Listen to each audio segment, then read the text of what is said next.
Hey everybody, welcome back to the Dr. Greg Jones Optimization Academy, where I interview some of my favorite innovators in medicine, fitness, and beyond. These are just great doctors, pharmacists, influencers in the biohacking space, just awesome people that we love having on the show.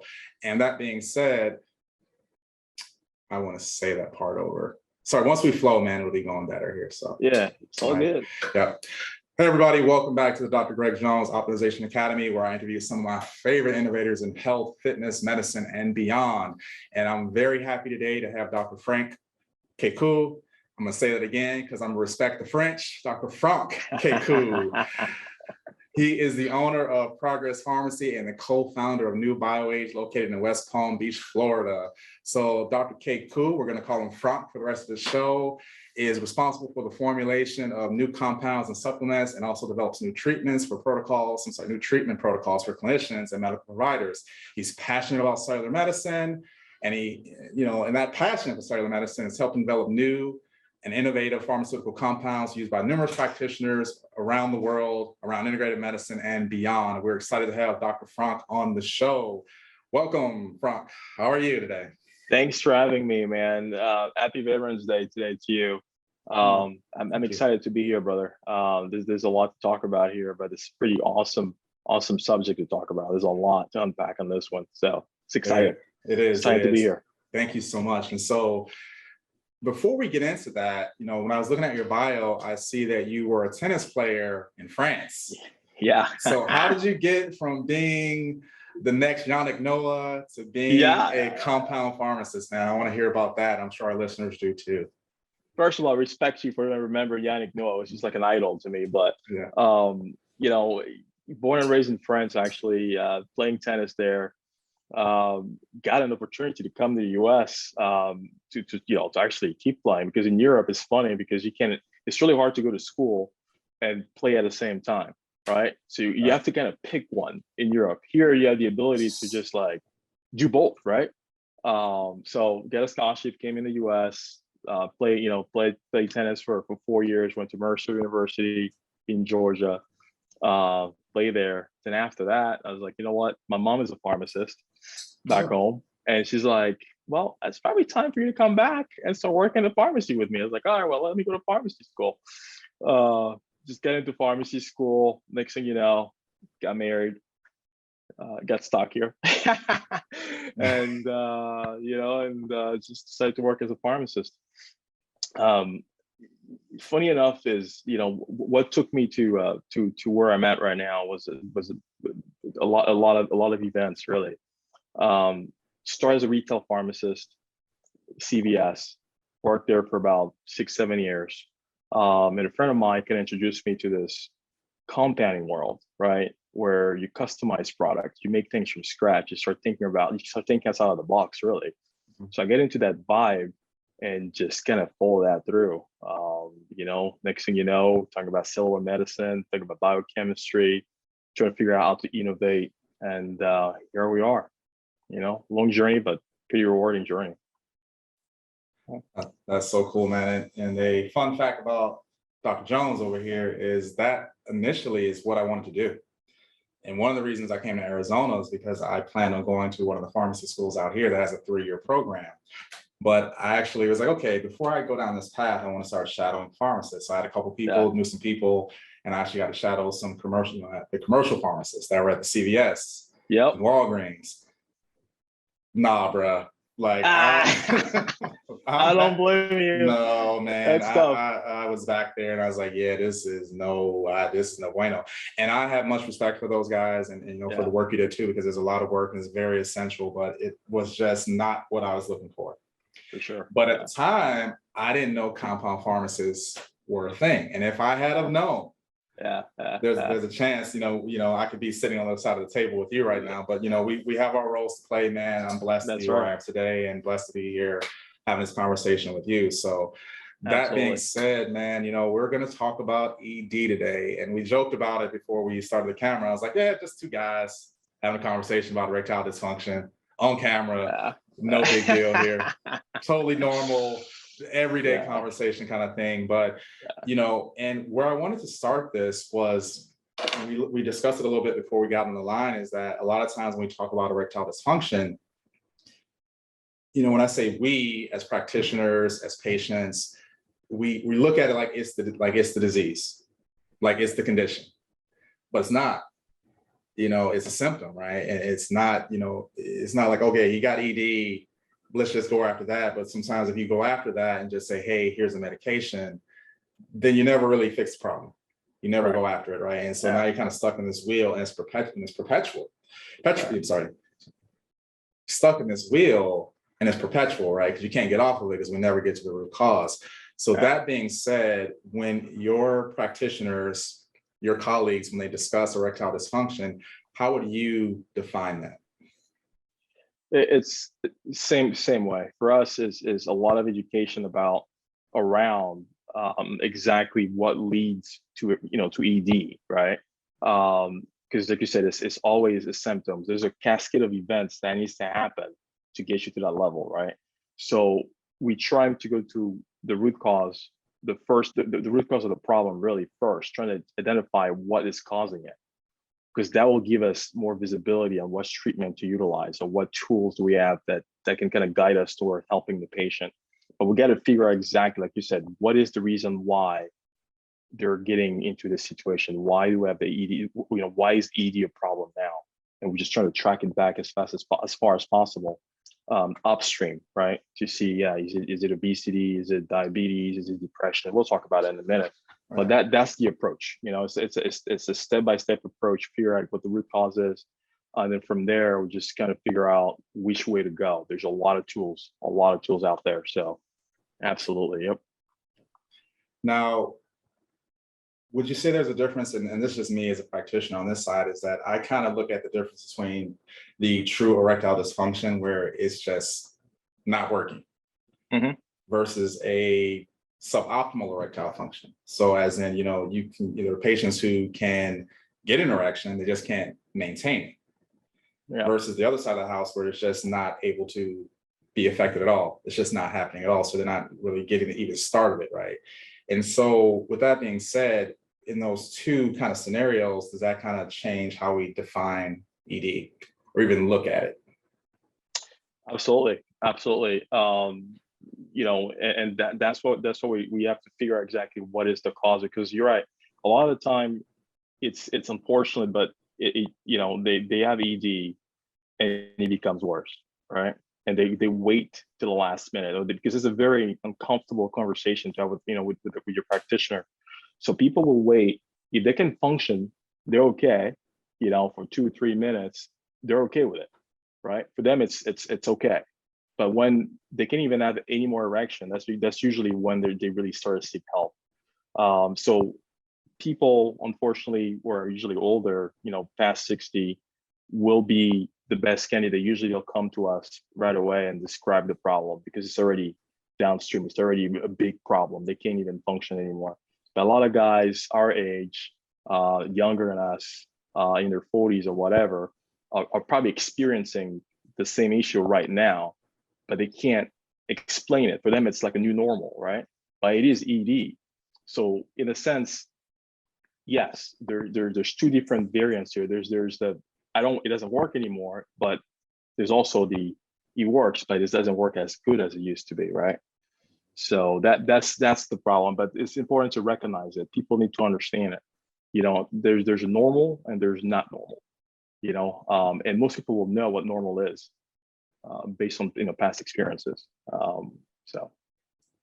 And I think that's a key point. I think there is that challenge of being open and transparent enough with the practitioner or the doc to say, hey, this is an issue here. And a lot of times that issue doesn't come up until it starts to affect the relationship or the marriage. Exactly. Okay, this is something that needs to be discussed, right? Because this is now it hits home a little bit. Yep. And so, and I think it's an open conversation to have, because again, this goes back to our original point. It's usually a symptom of something bigger in a lot of cases, right? So, and we'll get into that, because if you ignore that, it may be something more insidious that's upstream that we need to deal with. So that being said, and this is the fun part of this, because there's so many causes for it. We can talk about it ad nauseum, but in your perspective on that compound pharmacy side of the house, what do you see as some of the primary causes for erectile dysfunction?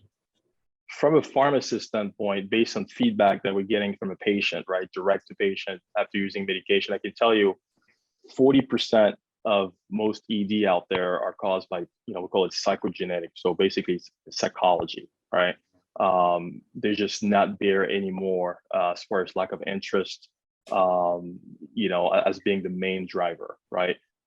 So what I mean by psychology here is usually is driven by stress, right? Is driven by anxiety, is driven by just depression, or lack of interest in the partner. I mean, it's very important to talk about as well, because ED is also related to your lack of interest for your partner.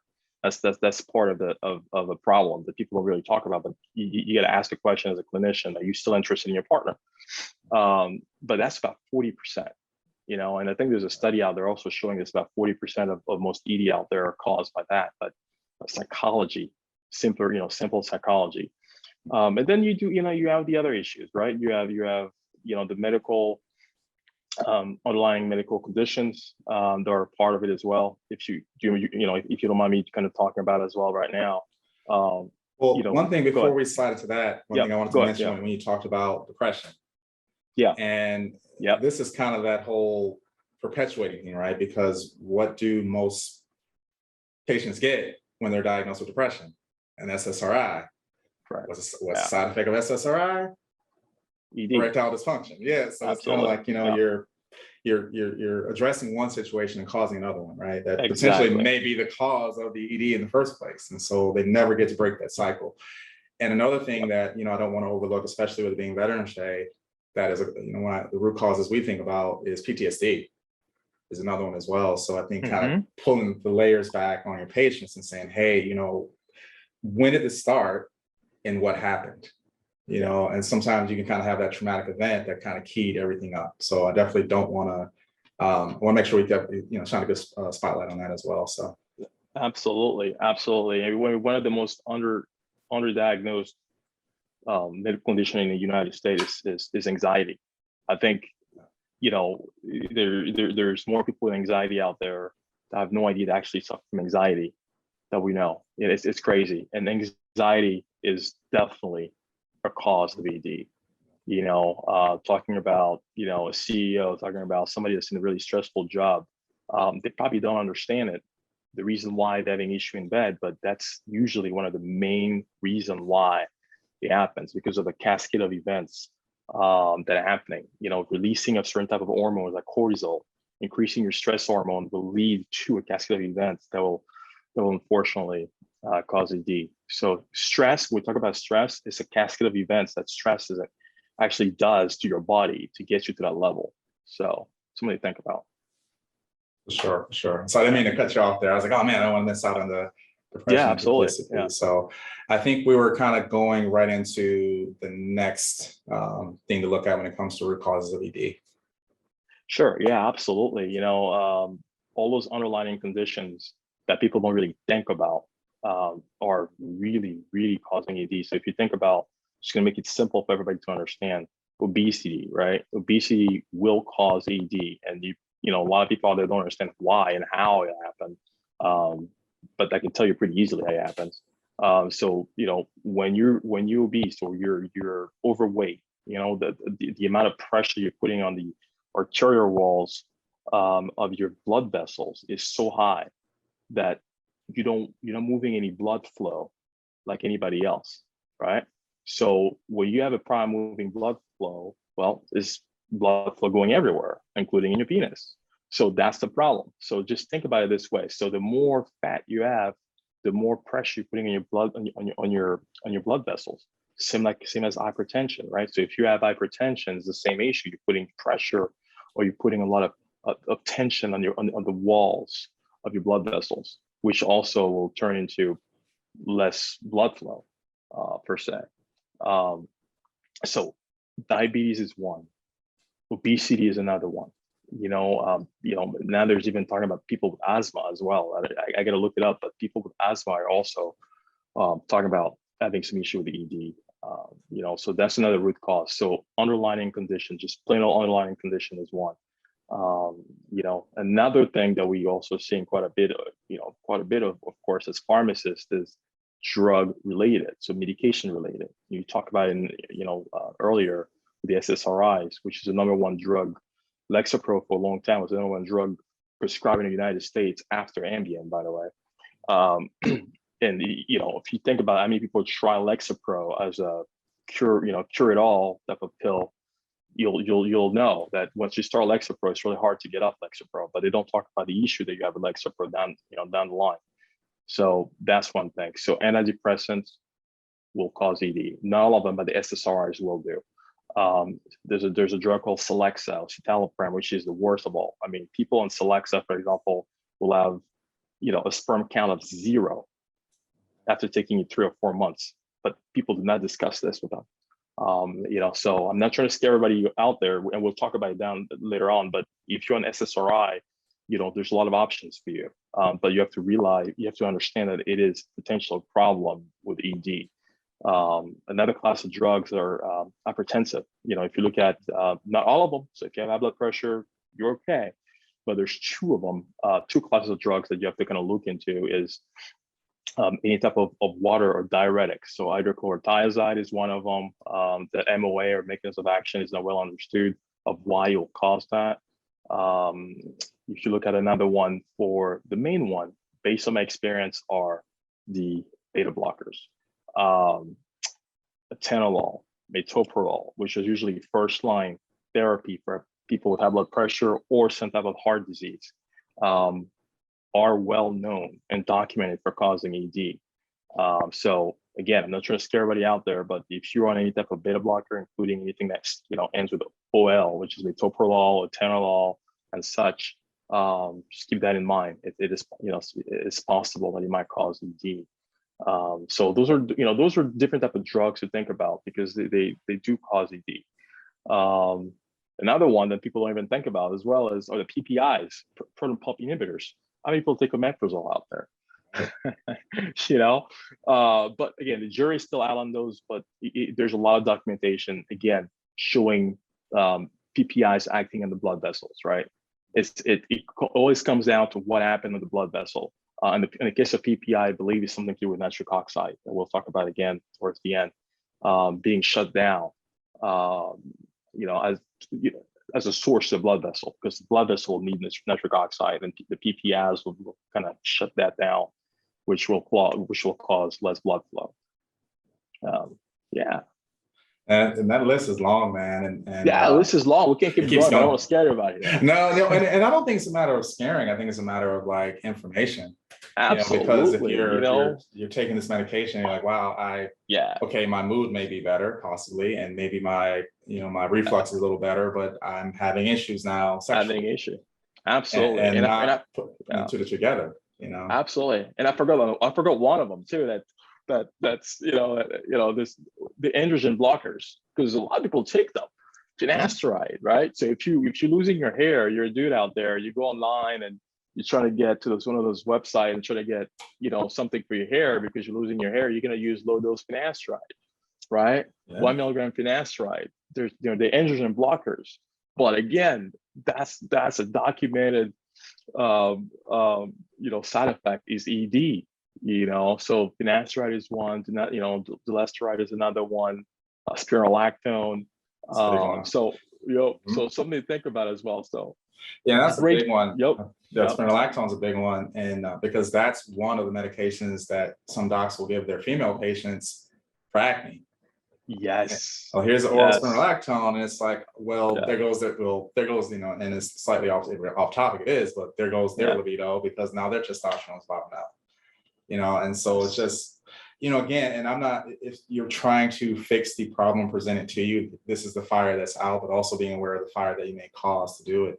And even circling back, and this is going to translate to part 2, we talk about treatments as well. As you mentioned, when it comes to cardiovascular health, one of the things that I did some research on was the high cholesterol cause of ED. Yes. Goes with obesity a little bit too, because again, especially LDL.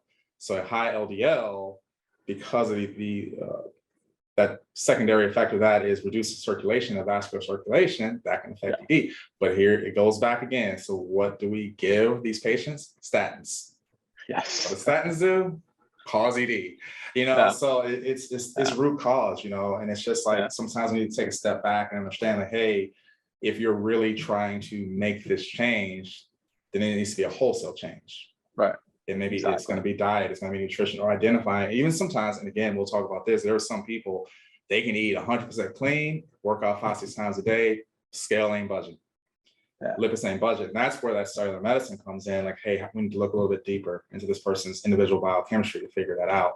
So that's a good one as well. And then I don't know if you've seen this one, but I looked at some studies that actually showed that cimetidine can actually lead to some ED cases as well. I don't know if as much as with the PPIs, but I did take a look at that. Not sure if you've seen that anywhere. I've seen that too. I wasn't able to really see the documentation, and it was an interesting stretch the way they were talking about it. But there's absolutely is a possibility, but there's some documentation about that as well, which is a very well it's prescribed drug. A lot of people know about it, so people taking it all the time without even thinking about it. But here's another one again.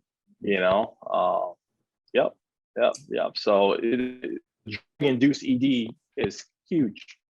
It's huge, so it's important to, for the guys out there to talk to their prescribers, and a lot of them will not listen to them, but the docs actually understand this thing, and that's different, so yes, sir. And then kind of trying, as we go from the psychogenic to the vascular, I think another, and then also the pharmaceutical cause of it is the hormonal cause of it as well. So obviously if there's going to be low testosterone, but something you mentioned earlier was cortisol, and not, ignoring the effects of cortisol on ED. And then there's a few studies out there that are taking a look at on thyroid as well. Hypothyroidism and even hyperthyroidism potentially being causes of it as well. Absolutely. Thyroid is so important. It is 100% linked to ED. Because if you look at thyroid, you look at, if you look back to your Krebs cycle, right? If you go back to your Krebs cycle and you look at the role of TSH and T3 and T4 and thyroid in general, and that is affecting everything downstream of that Krebs cycle, that it will affect ED. If there's any type of imbalance in that cycle, downstream, a lot of those hormones will be affected, and that will cause ED. So thyroid is huge. You talk about that. Cortisol obviously is part of that cycle. You talk about testosterone. I don't know if we talked about it already, but that's unfortunately, but it is a big deal. It is a big deal for guys out there. So something to think about as well, So yes, sir. So that another thing, I didn't mean to cut you up. Another thing I've been thinking about too. So another thing I've been thinking about too, because I think it's about to come out very soon, but non-alcoholic liver disease is one of the biggest issue in the United States right now. And people are now starting to talk about it, but I can tell you right now, it's affecting more and more people. And that's a direct relationship to what we put in our body, food, right? So that's also a link to ED. Liver disease is a link to ED. And that's something to think about, So when you have those lab reports, there's a lot to unpack from them.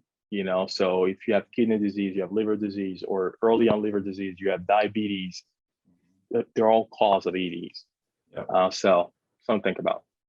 I knew cirrhosis was on that list for sure. I haven't really seen anything on the non-alcoholic fatty liver disease as well. So that's kind of a good thing for me to do some homework on as well. Absolutely, this list, and it's like an iceberg, man, because we're talking on some of these things here, but we can get even further down the list, man, because we think about sleep apnea. We mentioned blood pressure a little bit. There's neurological issues, post-surgical issues, like for the TURP procedure, which is a prostate resection procedure, which I have patients, I'm like, I understand BPH is something you're dealing with, but also hope you're aware this is a potential outcome of this procedure as well, And so that's a lot of docs fail to mention that to the patient. And I feel really bad when I have patients coming and pick up their meds all the time. A lot of the docs fail to mention that to their patient, when it comes to that. They just don't want to tell them that bad news right away, and then they're stuck with the news afterward because like something is wrong, doc. It doesn't work the same. You tell me what is, it wasn't going to affect it, but no, it's not working anymore. What happened? but yeah, absolutely, man. Yeah. Yeah, big problem.